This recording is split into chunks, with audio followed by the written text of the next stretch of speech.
I see you. Let me get a good close up. I'm gonna make you famous today. Oh shoot. All right, everybody. So I'm here with Lorenzo, the realtor. He's joining me for a little golf here at Bell Gardens Golf Course. Lorenzo is new to golf, and let me tell you, he is picking it up fast. Really fast. That was his practice swing. I just got a practice swing there. There you go. All right. Now, the cool part about this course is there's nobody behind you. We literally have the whole course to ourselves. So if you want to give golf a try, this is the best place to come and hit. Look at that. And then he hits the second one off to the left. But because I taught him that his second shot may be the best shot. Am I right? Yeah, that's the cool thing about this course is it's been forgiving. You get to practice, get the feel for the sport, which is, I mean, that's the whole kind of point, right? The ideal place to do it. And would you recommend starting out at 18? Absolutely not. And I'm sure there's a story behind that. Unless it's free. Unless it's free. Oh no, not even if it's free. That's gonna be a long day where you're just gonna end up. All right. A little short. I'm hitting a pitching wedge, which I don't like to overswing, but I'm just gonna go for it again. And a little long now. No, it's solid. All right, off to the left. But like I said, those might be two great shots. All right, Lorenzo. Yes, so sir. being a realtor, I was just asking you about how's it going for people that are first-time buyers? What are you seeing as far as purchasing a home? Yeah, so I mean, obviously the first caveat is we are in Southern California. So it's not a forgiving market, it's not an easy market, but there is opportunity. So what kind of buyers are you seeing? You mentioned that there's two kinds? Or? Yeah, so especially for the first buyer, I'm seeing two that are being very successful. The first group is your dual income couple. Usually both people are gonna have jobs, both people are gonna have the finances or the savings to go get help. And that's the big one for the second group, which is a group of people that tend to have at least someone who could help on the financial end, whether it's by being a co-borrower or whether by helping out with additional finances. Those people are having a lot of success right now because the housing market is changing. We're coming off two plus years of a strong seller's market, and we're seeing it head the other way. Okay. Which is giving some buyers a lot of inspiration and a lot of help that they needed. All right, Yeah. so we'll definitely talk about that in a little bit. For All sure. right, so Lorenzo's up. This is his second shot right here. Again, Lorenzo just started playing golf, and he gave me the opportunity to teach him. And that is a great little pitch there. He's all the way up there in the middle of the green. He'll be hitting 3 right there. Question time. Question time. Okay.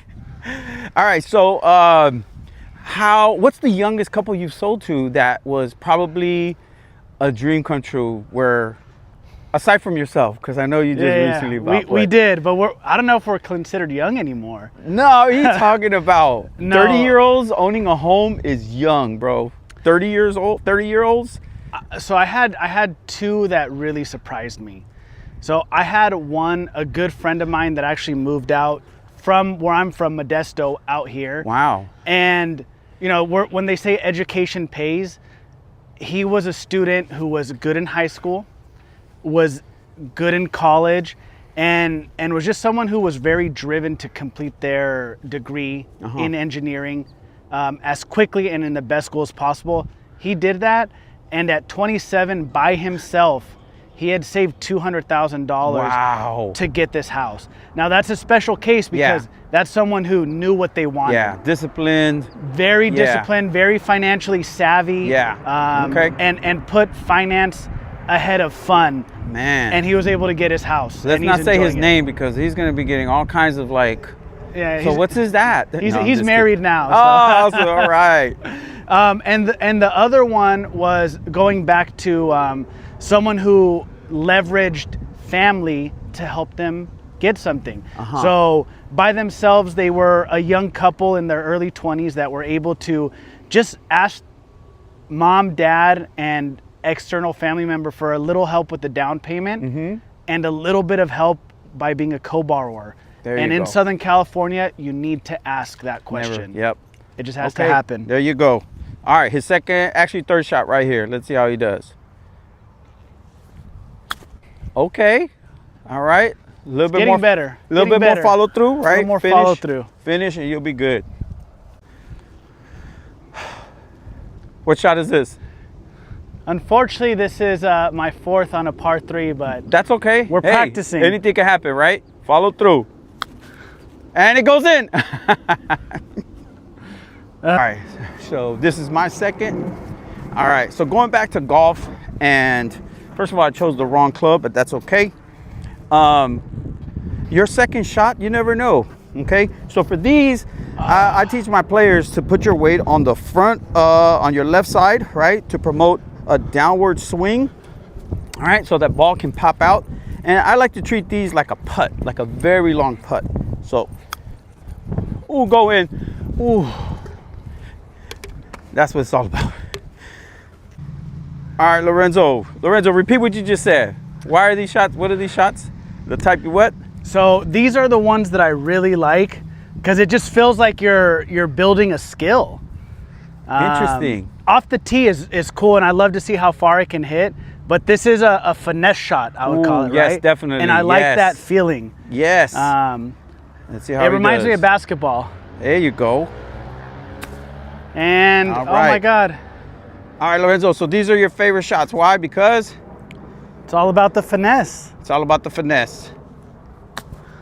Oh, look at that. Almost. And he's on. Alrighty, sir.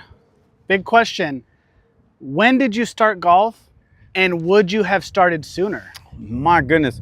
I probably started playing just for kicks about 20 years ago. Really never taking it serious, just chipping in my backyard, you know, trying to understand the swing, which is probably why I enjoy those finesse shots, right? Because that's something that I got pretty good at.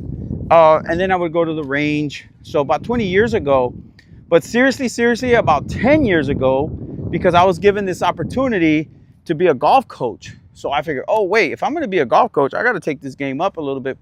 A lot more videos, read some books, took some lessons, started playing more, right? And then here's the kicker for me. I got better when I started teaching other people how to play.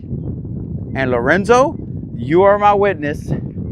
First time you ever went to go play, what did you hit?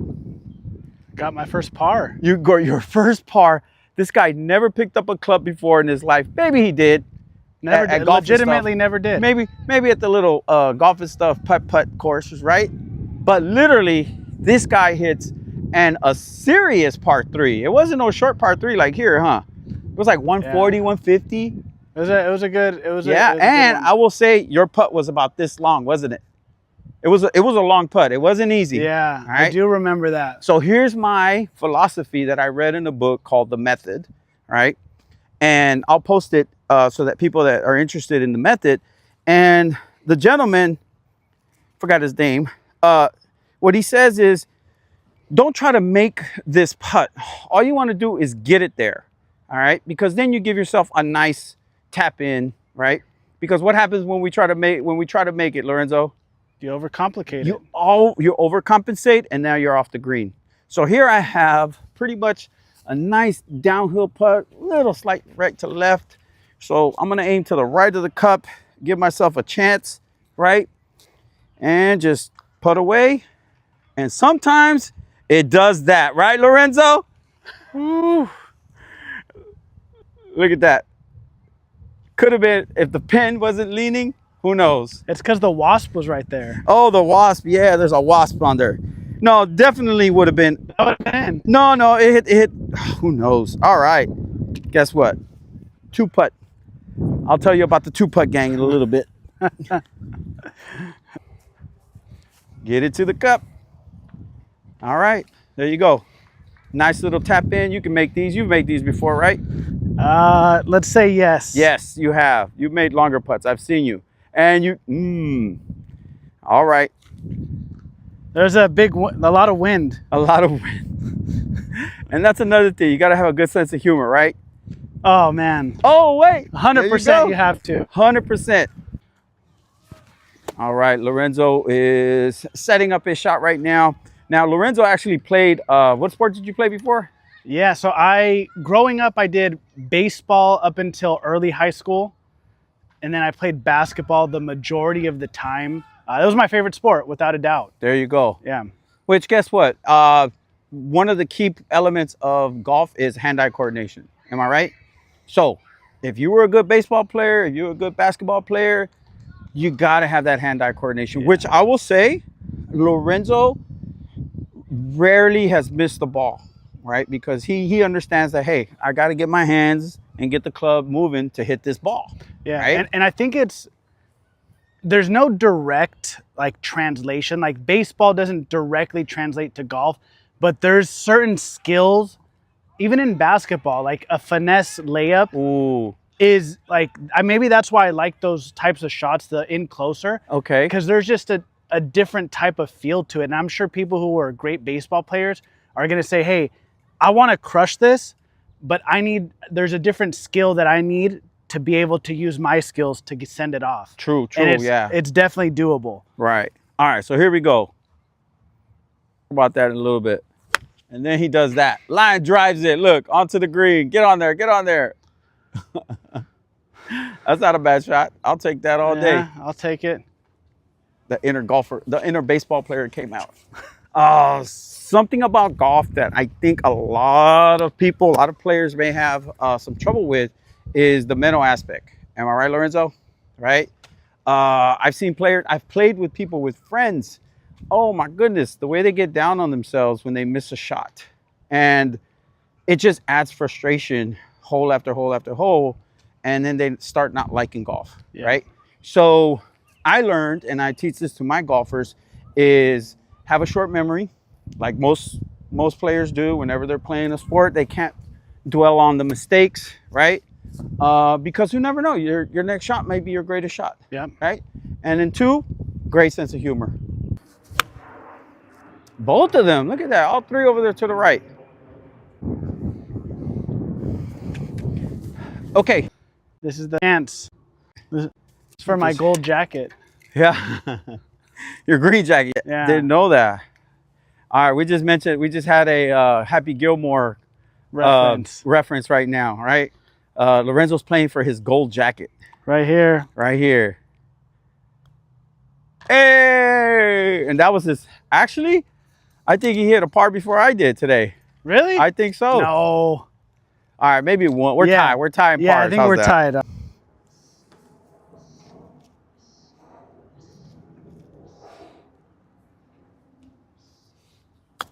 Ooh, look at that. And that's what keeps you coming back, huh, Lorenzo? That's 100%.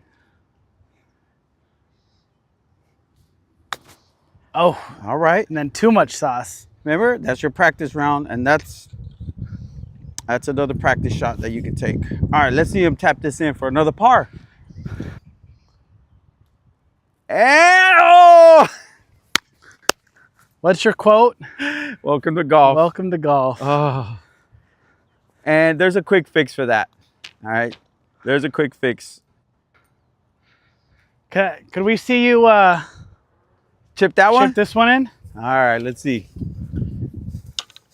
For funsies. Little funsies. Uh-huh. All right. Just little tap in. Roll down there, please. All right. All right. Now, I'm not showing off here because I'm going to tell you who showed me how to do this. Me? No, my golf. Was it me? No, one of my golfers who's like a natural. And he played with one club, literally. And he was tapping them in like this. He was landing on the green, didn't even bother to go get his putter. And I see him hitting putts like this. Like that. And I said, wait a minute. golf is about confidence. Oh yeah. That kid has such confidence that he could hit a putt like this. And I took that on as a lesson. I'm like, Wow. yo, if golf is anything, it's all about confidence, right? You could hit any shot with any club. And that right there taught me a big lesson. That's like that, what would you tell me? Like when you say, don't hit the tree. Yes. What's going to happen? You're going to hit the tree. You're going to hit the tree. Yeah. Man, we're going to be famous. I hope I was recording that. Let's see it, Nunez. All right. So we're cutting this game a little short today. But like I said, these are one of my favorite shots.